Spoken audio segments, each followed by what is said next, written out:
2024 City of Asheville Board of Adjustment meeting. My name is Elliot Smith. I'm the Vice Chair of this board, acting as Ms. Gotzi, who is not able to attend today. The Board of Adjustment is a quasi-judicial body that is governed by the North Carolina General Statutes and the city's Unified Development Ordinance. We are authorized to hear requests from the City Unified Development Ordinance, also referred to as the UDO. Appeals from final determinations made by city officials charged with enforcement of the city's UDOs, requests for reasonable accommodations, and other requests as provided by the city's ordinances. And the agenda items, our first agenda is to review the adoption of the minutes of the April 22nd, 2024 regular meeting. Agenda item 1, adoption of the minutes. A approval of the minutes of April 22nd, 2024 regular meeting. Is there a motion? Motion. Second? Second motion. All in favor? Aye. Aye. Okay. Next, we're going to also approve the agenda minutes of March 25th, 2024. 2024. Is there a motion? Motion. Second? I'll second motion. All in favor? Aye. We now begin evidentiary hearings for the cases listed on the agenda and hearing cases. The board conducts a quasi-judicial evidentiary hearing. That means it's like a court hearing. State laws set specific procedure and rules concerning how this board must make its decisions. These rules are different from other types of land use decisions like rezoning cases, which are legislative in nature. This board's decisions are constrained by the standards in the city's ordinance and the facts presented at the hearing. The board hears and considers evidence presented at the hearing and appeals from standards set forth in state law and city ordinance. The board must base its decision upon competent material, substantial evidence presented at the hearing. If you will be speaking as a witness, please focus on the facts and standards, not personal preference or opinion. Participation is limited. This meeting is open to the public. Everyone is welcome to watch. Parties have rights to participate fully. Parties may present evidence, call witnesses, make legal arguments. Witnesses may testify as to the facts they are competent to testify, so as long as those facts related to the legal standards in addition lay or non-expert witness testimony is limited to facts, not opinions. For certain topics, this board needs to hear opinion testimony from expert witnesses. These topics include projections and impacts on property values and projections about the impacts on traffic safety. For variance requests, a 4/5 vote of the board is required to grant variance. For all other hearings and matters, including the adoption of minutes, the decision will be made by a simple majority vote of the board. Witnesses must swear and affirm their testimony. At this time, we will administer the oath for individuals who intend to provide witness testimony. Please stand and raise your right hand if you plan to provide testimony.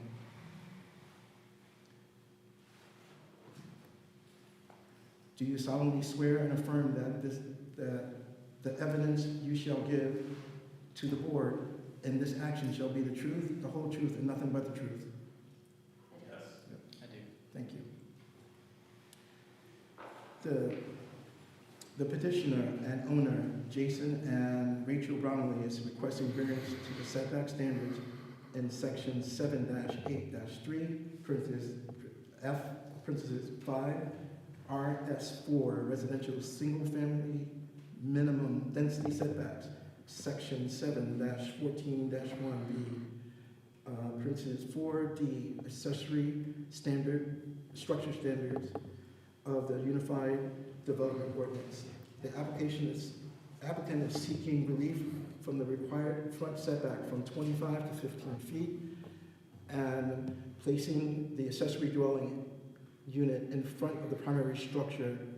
The property is known as 7 Pencroft Place and pen number Niner 750-27-Niner 774. Tyler Kelly, Residential Review Specialist, will be presenting. Thanks, Elliot. Thank members of the board, the applicant Jason, and members of the public.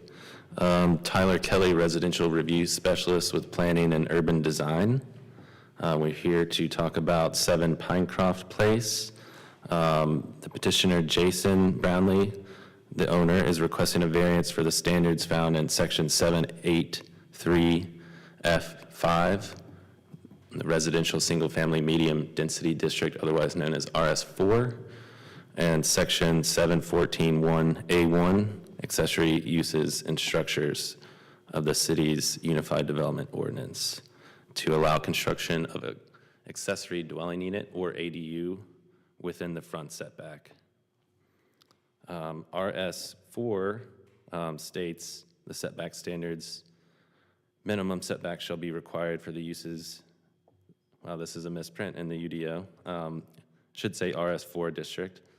The front, 25 feet, but may be reduced to 15 feet in designated steep slope zones. That wouldn't apply here. Side 10 and rear 25. And section 714.1 states in A, all accessory uses and accessory structures shall conform to the applicable requirements of this chapter. Provisions of this section establish additional requirements and restrictions for these uses, structures, except as otherwise provided. Getting down to what the variance is actually applying to, except as otherwise provided in this chapter, accessory uses and structures shall not be located within a required front setback area. The collection of variances will allow the applicant to construct an ADU on the subject parcel. The first variance would allow a reduced front setback. The second variance would allow the ADU to be constructed in front of the principal structure, the single-family dwelling. The hardship as outlined in the applicant's answer stems from the FEMA revisions of the floodway and floodplain in 2010, which now occupy a majority of the subject parcel, I believe all. No new construction is allowed within the floodway, therefore attached ADU would not be possible. And if any portion of a structure is within the floodway, then there are no additions allowed. Therefore, the applicant is seeking the combination of variances in order to build the ADU. And as you see on your screen, this is just a breakdown. The front setback reduction to 15 would be a 50% reduction. And obviously, allowing the ADU to be constructed in front of the primary structure would be a 100% waiver. I'll go through the background and then I'll show some exhibits. Subject parcel is located in the Beaver Dam Valley area along a privately maintained street named Pinecroft Place. The original home was built in 1955, according to the property card. In conversations with Site Engineering Division of Public Works, the applicant was denied the ability to build an addition onto the principal dwelling due to the building's location within the floodway, as updated in 2010.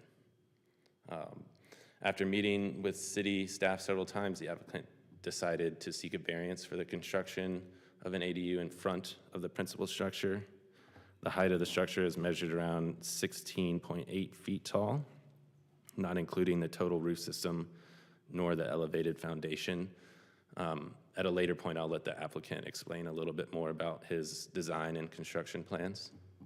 The ADU would consist of 3 rooms on the first floor and an extra room labeled for storage on the second floor that I believe could be converted at a later point into an occupiable room.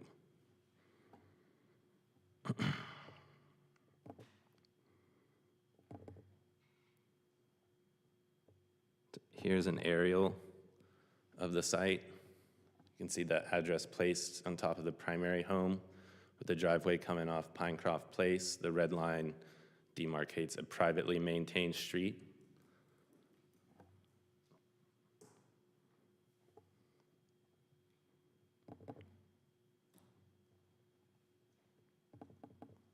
This is a larger area shot just to show that it's all RS4 zoning in the area. Give it a little bit more context. You can see where the privately maintained street connects to the city maintained street of Pinecroft Road rather than Place.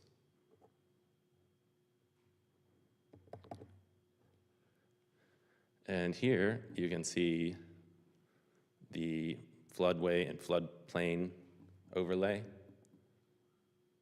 And the house, any portion of it, if it were in the floodway, then prevents any new construction or additions onto that structure.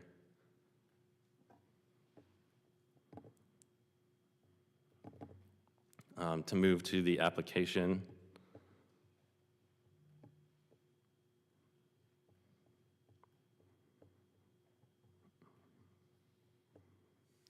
here we have the applicant's provided site plan.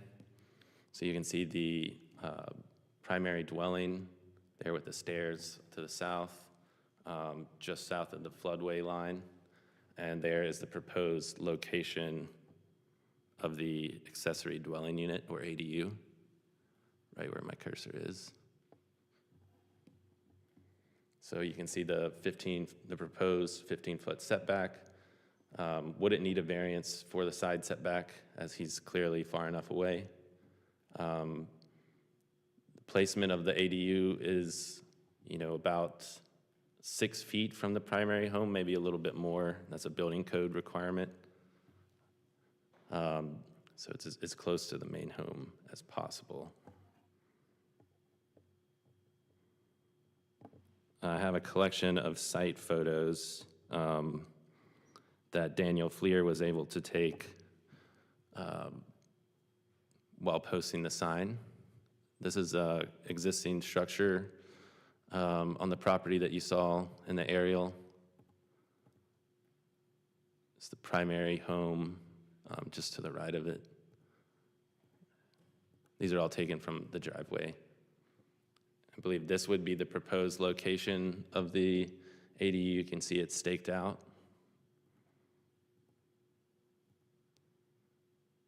There's our sign. At this point, I can hand it over to the applicant unless there's any questions from the board. Are there any questions for Mr.? I have one. You said 6 feet, was it 6 feet from the front of the house or 6 feet from that porch that you can see? I believe it would be 6 feet from the exterior facade of the primary home would be the building code requirement. I'm not an expert, but I believe just in doing applications that that's the requirement. Thank you. Do the applicants have a presentation or additional testimony to the board to consider?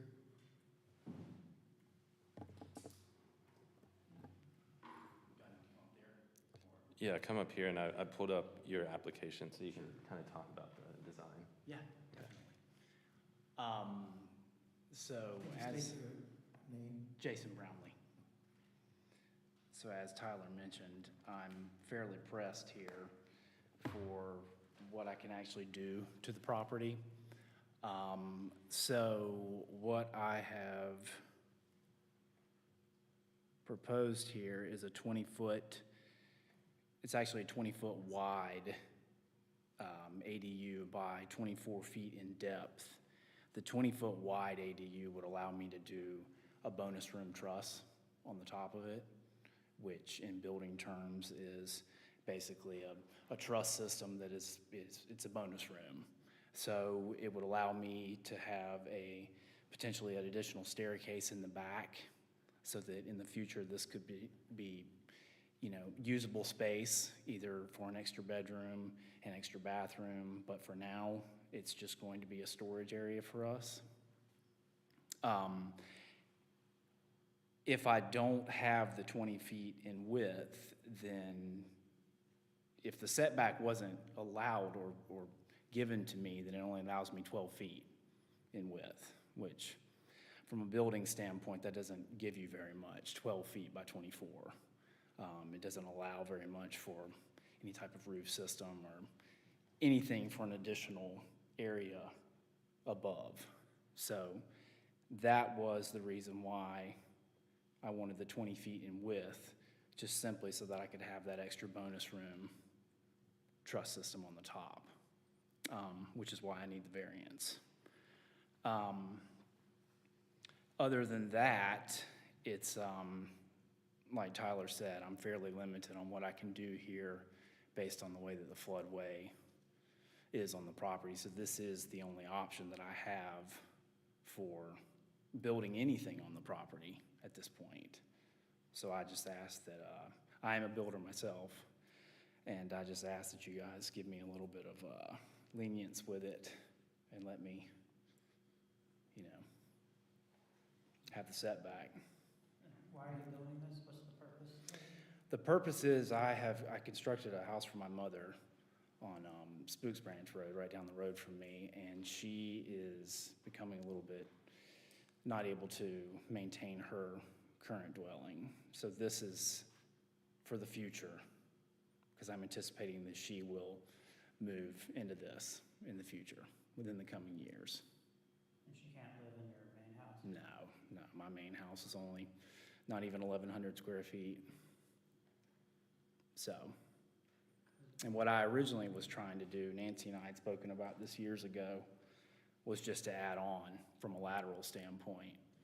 But then as we investigated through NFIP, they won't allow it in the floodplain or the floodway, not even with the 2-foot elevation above base flood. So obviously this would be above base flood elevation, 2 feet above, and even with what he said with the 16.8, even with the 2 feet and the foundation, you're still under the height requirement by several feet. It's a privately maintained road that I maintain. It's dirt. It's only me and one other neighbor, so it doesn't really impact anyone, to be quite honest with you. Any other questions? I mean, for us to grant this, we have to see a hardship. So just reiterate your hardship again, other than... The hardship would be is that I really need to build this on the property and that I have no other possibility. Otherwise, I would build it. So I would build, I would do whatever I could to add additional space, but I have no other option but this because I can't go laterally. If you were to bump this down the property, it's no different as far as the setback is concerned because of the way the line runs.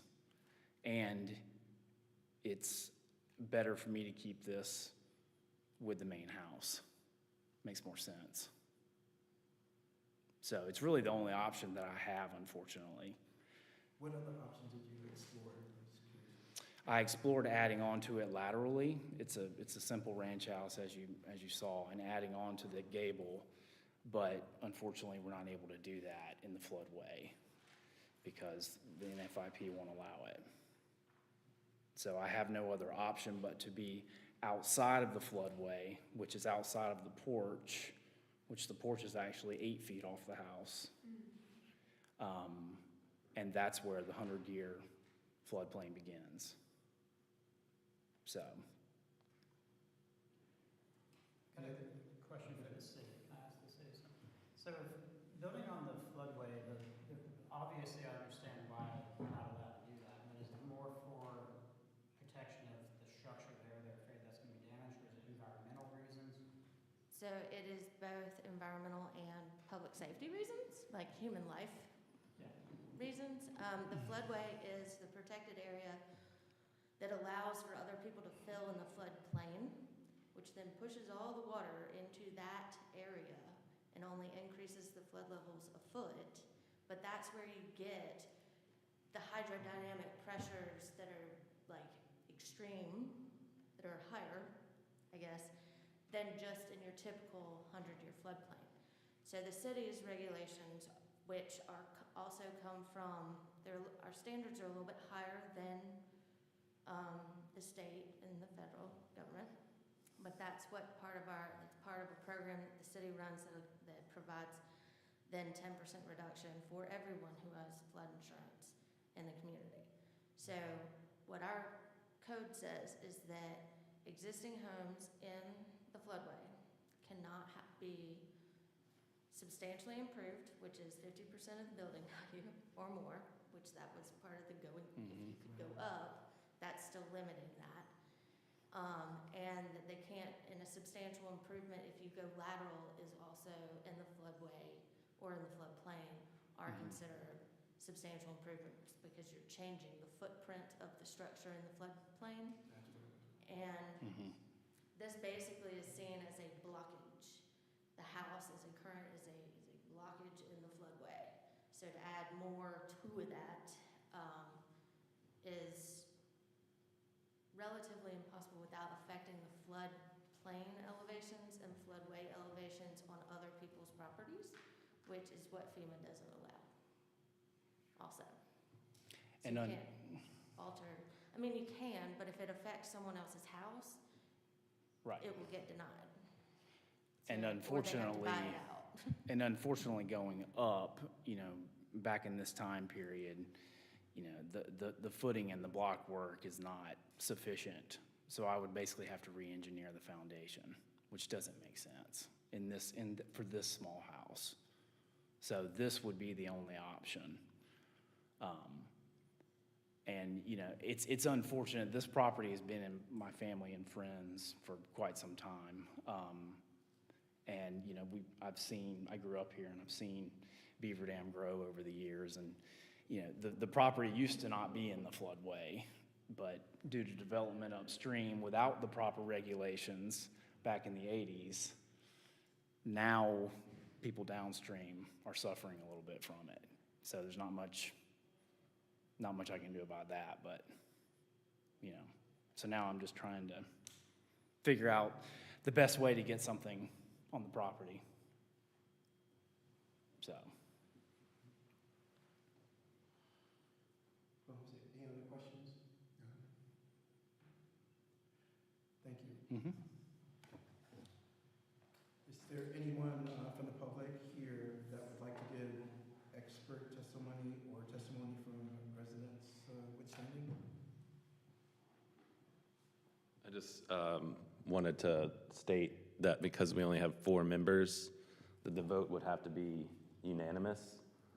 So it's up to you if you want to continue until we have 5, or if you're willing to go forward now.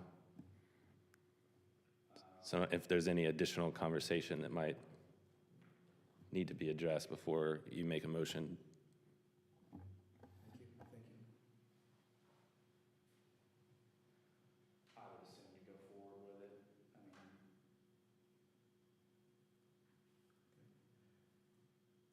Again, is there anyone from public here that would like to give extra testimony or from the residents withstanding? Okay, at this time, I'm going to open up for discussion. So are we weighing the hardship of this one and the potential mother-in-law suite versus the flood zone? What do you guys think? No, I mean, I see there's not many options here. I agree. So, Also, I mean, in my head, I think of like the property value has probably been substantially gone down over time given the floodway changes. So this is kind of his one opportunity to also just do something, A, for his family, and B, for the property value that could be beneficial long term. and the other thing, there's a concern also about, you know, the effect of the other residents too. So that's a concern for me too. The floodplain's there for a reason. Yeah. And if we grant it, does it come back as an issue for us? You know? Because of the So then- location impacting the Yes. floodway negatively down the road. Yeah, Correct. it would affect other. Would affect others. Yeah. could I comment on that? So we allow for Yes. floodplain, we allow for development in the 100-year floodplain, just not in the floodway. So because he's a couple feet outside of it, he's Mhm. okay. Right. Oh, Right. okay. And so that has, and that's where we allow the development, and that's why the floodway is more protected, is because we allow the development in the 100-year floodplain, not in the floodway. How often do we change the floodway lines? I mean, I Um, 2010 a couple of times. Is that something that's up to be changed in the near future, or? Potentially. Yes, so FEMA comes back through and does remap streams on, well, it's actually our state is the one who does it because they're FEMA certified. So the state and FEMA come back through. It's supposed to be on a 10-year cycle. Okay. We're off that 10-year cycle now. So they are in hydrology because of the detailed mapping that they're doing. And what happened with this one is that Beaver Dam was not a detailed stream study that was done. And so in 2010, from our 1996 maps, it was not a detailed stream study, which means they have more information, more data, more topo, more.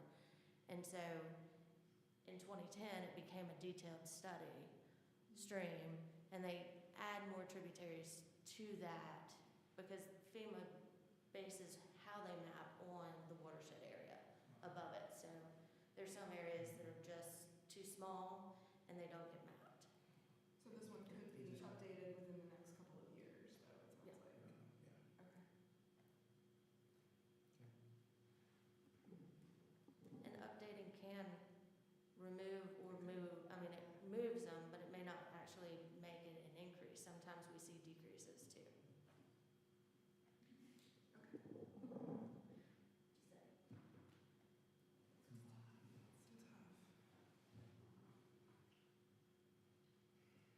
Well, further discussion? Any further discussion? Yeah, the ADU is in the floodplain. And the property line from the floodway where your garden is now is not bigger? Not necessarily, it more or less runs directly across, and then it starts to cut down towards the stream a little bit further down the property. But it's, you see just the far end, it's almost an acre where it says zone AE. Yeah.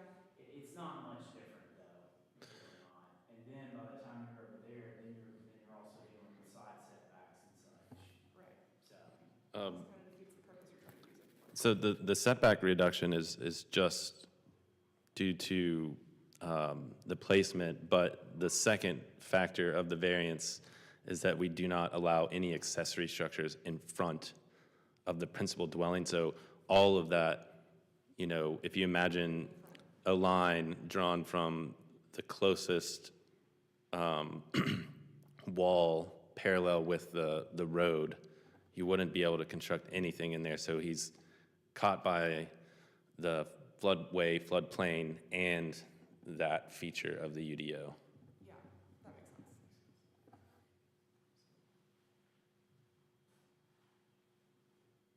Further discussion? And John, Good. go ahead. Any further discussion? Any other questions? Yeah. No. As The far as, applicant wants, as far as the hardship is do you want to concerned, come up to the podium? as far as the hardship is concerned, through the years of this being in the family, the floodway line has moved, as Nancy's stated, and in particular, there are no flood maps from 1980 prior. Yeah. Beaver Dam Run went in 1983, and then the flood studies started happening because of the development. So that's when things started to really fluctuate and change. So, yeah. But that's just the way it is. So unfortunately, back in that time period, there weren't a lot of grading regulations. My grading contractor actually did that development, and there were no retention ponds.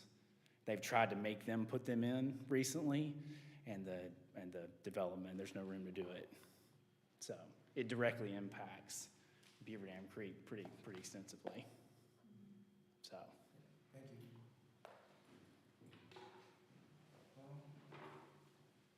Is there a motion?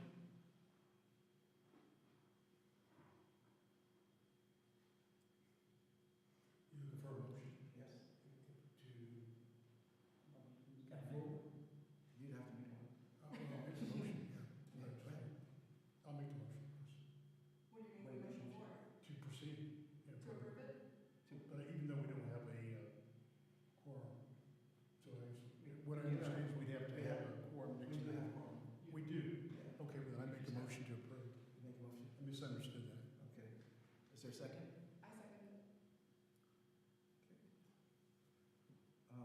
members, when I say your name, please say A or nay.